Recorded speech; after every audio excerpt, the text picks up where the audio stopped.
Assalamualaikum warahmatullahi wabarakatuh. Baik anak-anak kelas 7, hari ini kita akan belajar tentang Asmaul Husna.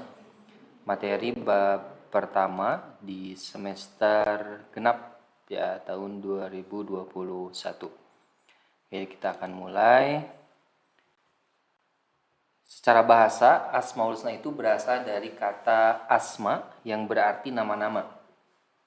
Beberapa nama dan al-husna yang berarti baik atau indah.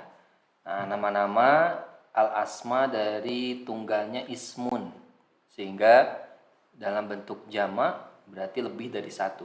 Seperti kita ketahui bahwa jumlah asmaul husna semuanya ada 99. Nah, husna itu artinya baik atau indah. Sedangkan menurut istilah, asmaul husna itu adalah nama-nama yang indah bagi Allah yang jumlahnya 99 asmaul husna. Firman Allah tiada Tuhan selain Dia, baginya nama-nama terbaik. Quran surat Toha ayat 5. Baik, ada pembahasan yang pertama, kita akan bahas tentang Al-Aziz, kemudian Al-Basit, Al-Ghani, Ar-Ra'ub. Kemudian pembahasan kedua, Al-Bar, Al-Fattah, kemudian Al-Adl. Dan pembahasan ketiga adalah Al-Hayy, Al-Qayyum, Al-Latif. Jadi hanya 10 asmaul husna saja yang dibahas karena waktunya tidak akan cukup kalau misalkan 99 dibahas seluruhnya. Baik, kita mulai yang pertama, memahami kebesaran Allah melalui asmaul husna dan bukti kebenarannya ada Al-Aziz. Nah, anak-anak, Al-Aziz ini artinya yaitu Allah memiliki kekuatan, hegemoni, ketinggian dan mengendalikan. Jadi yang maha kuasa, yang maha perkasa hanyalah Allah Subhanahu wa taala. Dalilnya ada dalam Quran surat Yasin 1-5. Yasin wal Qur'anil Hakim innaka laminal mursalin ala siratal mustaqim tanzilal azizir rahim. Perilaku orang yang mengamalkan 10 asmaul husna khususnya dalam asmaul husna al-aziz, maha perkasa. Nah, seseorang yang mengamalkan 10 al-aziz ini maka akan senantiasa tunduk dan patuh terhadap ketentuan Allah Subhanahu wa taala yang berlaku atas dirinya. Yang kedua, rela menerima ketentuan Allah dengan ketulusan hati. Yang ketiga, tidak menggerutu dan mengeluh, apapun yang dia dapatkan, maka dia terima. Ya. Tidak menyesali nasib diri sendiri, kemudian memiliki cita-cita yang tinggi dan yakin dapat meraih cita-cita tersebut. Baik, yang kedua ada Al-Basit. Apa itu Al-Basit? Allah disebut Al-Basit yang artinya Allah maha melapangkan rizki, nikmat, dan rahmat. Allah dengan mudah melapangkan rizki kepada hamba-hambanya yang dikehendakinya. Nah ini ya, jadi soal rizki sebenarnya Allah sudah tentukan kadarnya, ukurannya, ya yang pasti manusia tetap harus mengusahakannya. Dalilnya ada dalam Quran surat Asy-Syura 27. A'udzu billahi minasyaitonir rajim. Bismillahirrahmanirrahim. Walau basatallahu rizqa li'ibadihi walabaghaw fil ardi walakin yunazzilu biqadarin ma yasha. Innahu bi'ibadihi khabirum basir. Nah, bagaimana contoh perilaku orang yang mengamalkan sifat Asmaul Husna Al-Basit? Nah, maka harus ada sikap qanaah terhadap nasib dirinya.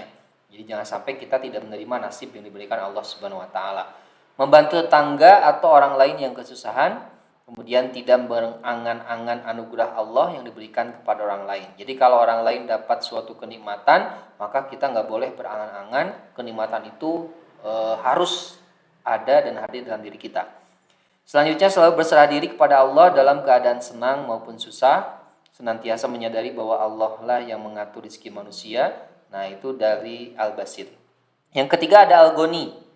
Al-Ghani itu artinya maha kaya. Zat yang maha kaya berarti kekayaan Allah itu tidak terbatas. Tidak memerlukan apapun dan siapapun, bahkan yang selain dia sangat berhajat kepadanya. Dalilnya dalam Quran surat Al-Baqarah 267. Kemudian ada juga dalam Al-An'am 133. Bagaimana perilaku orang yang mengamalkan sikap Al-Ghani? Merasa cukup dengan penuh kesyukuran terhadap segala karunia Allah, menghindarkan sikap rakus terhadap urusan duniawi, memanfaatkan karunia Allah untuk semakin taat kepada Allah, dan senang berbagi terhadap sesama yang butuhkan. Selanjutnya ada Ar-Rauf. Apa itu Ar-Rauf? Ar-Rauf artinya adalah zat yang maha pengasih atau belas kasihan. Dalam hal ini belas kasihan yang terjadi antara sama manusia atau terhadap makhluk ciptaan Allah yang lain berbeda jauh dengan belas kasih yang senantiasa diperlihatkan Allah kepada sama ciptaannya. Jadi pengasihnya Allah itu tidak terbatas, beda dengan makhluk ya, sesama manusia ataupun manusia ke hewan. Dalilnya Quran surat Al-Baqarah 143, "Wa ma kana Allahu liyudi'a imanakum innallaha bin-nasi laraufur rahim." Bagaimana perilaku orang yang mengamalkan sifat ar-rauf ini? Saling kasih mengasihi antar makhluk Allah Subhanahu wa taala. Hati-hati, binatang adalah makhluk Allah, tumbuhan adalah makhluk Allah, sehingga harus kita kasih sayangi juga. Tidak mencurahkan kasih sayang kepada musuh-musuh Allah, tidak saling iri hati, selalu menjalani hubungan silaturahmi dengan keluarga dan sesama muslim. Pandai-pandai mensyukuri nikmat dan karunia Allah yang terima dengan cara menempatkan nikmat tersebut sesuai dengan petunjuk Islam. Selanjutnya ada Al-Bar. Apa itu Al-Bar? Al-Bar itu maha baik, ya, dermawan, yang maha melimpahkan kebaikan. Dan dialah Allah yang menganugerahkan aneka anugerah untuk kemaslahatan makhluknya. Anugerah yang sangat-sangat luas dan tidak terhingga. Dalilnya dalam Quran surat At-Tur ayat 28, "Inna kunna min qablu nad'uhu innahu huwal barrur rahim." Bagaimana perilaku orang yang mengamalkan sifat Asmaul Husna ini, yaitu gemar mendermakan sebagian harta, berbuat baik kepada kedua orang tua, menjalankan perintahnya dan menjauhi segala larangannya, untuk menyantuni kaum duafa, fakir, miskin, anak yatim maupun janda, memberikan apa yang dapat diberikan guna berbagi rasa kepada orang lain. Selanjutnya ada Al-Fat. Apa itu Al-Fattah? Al-Fattah itu adalah maha pembuka pintu rahmat kepada semua makhluknya. Dia jugalah sang pembuka dan beri jalan keluar terhadap masalah-masalah kehidupan makhluknya. Ma yaftahillahu lin-nasi min rahmatin fala mumsika laha wa ma yumsik fala mursila lahu min ba'di wa huwal azizul hakim. Bagaimana perilakunya? Satu, selalu bertawakal pada Allah, selalu tunduk dan patuh kepada agama Allah, membuka pintu kebaikan dan menutup pintu kejahatan, bersyukur atas rahmat Allah, kemudian memutuskan perkara secara adil sesuai hukum yang berlaku. Selanjutnya ada Al-Adl. Al-Adl artinya bahwa Allah itu maha adil. Allah akan berbuat adil dalam pelaksanaan hukum-hukumnya, baik yang ada di dunia, terlebih lagi nanti akhirat. Nah, keadilan Allah tidak hanya berkaitan dengan hukum, moral, peraturan sosial kemanusiaan, atau masalah-masalah keagamaan saja. Tetapi keadilan Allah berlaku juga dalam menciptakan alam raya lahiriah ini.